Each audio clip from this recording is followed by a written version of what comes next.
Kecha bir voqea bo'ldi. Menga juda ham qattiq ta'sir qildi. Shu voqeani sizlar bilan ulashmoqchiman. Registraturadan telefon qilib, sizni so'rashyapti. Bitta bemorda sizdan qarzi bor ekan. Menda hech kimda qarzi yo'q. Bilinglar qani nima ekan desam, registraturadagilar gaplashgan ekan. Menga bitta bemor qabulimga kelgan. Qabulimga kelgandan keyin ularni bosh og'rig'i bezovta qilardi. Operatsiya qilib bering deb kelgan. Men operatsiya qilish shart emas deganman. Keyin u boshqa joyga borib operatsiya qildirgan davlat klinikasida.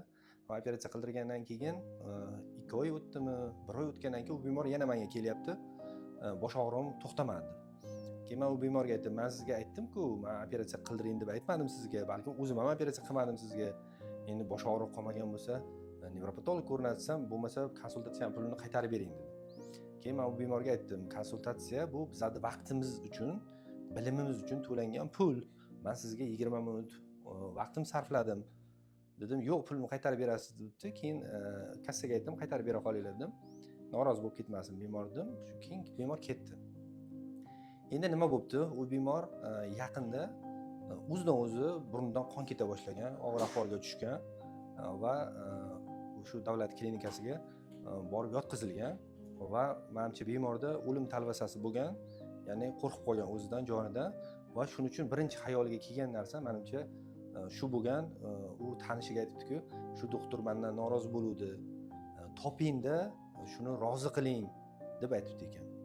Keyin men telefondan aytdim, ya'ni pulini berib yuboring deganda, pulni olib ketuvdi-ku. Men aytdim, puli kerak emas menga. Men mingdan ming roziman.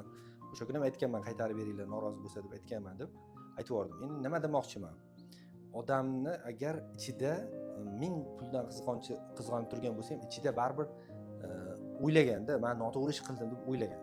O'lim talvasasi holida bo'lganda, ya'ni burundan qon ketib qolganda, birinchi xayoliga kelgan narsa shu doktorni, shu vrachni norozi qildim deb xayoliga kelgan. Shuning uchun u tanishiga aytib telefon qildirgan.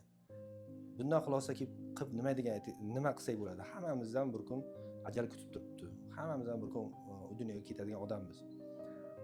O'sha vaqtda o'lim bo'g'zimizga tiqilgan vaqtda kimni norozi qilganmiz, kimni haqqini yeganmiz, baribir bizda anomizga tushadi, keladi esimizga. Shuning uchun o'sha kuni, o'sha vaqtda o'ziga birovning haqqini yeyishdan, birovni nohaq ayblashdan, tuhmat qilishdan saqlanaylik. Sog' bo'ling, salomat.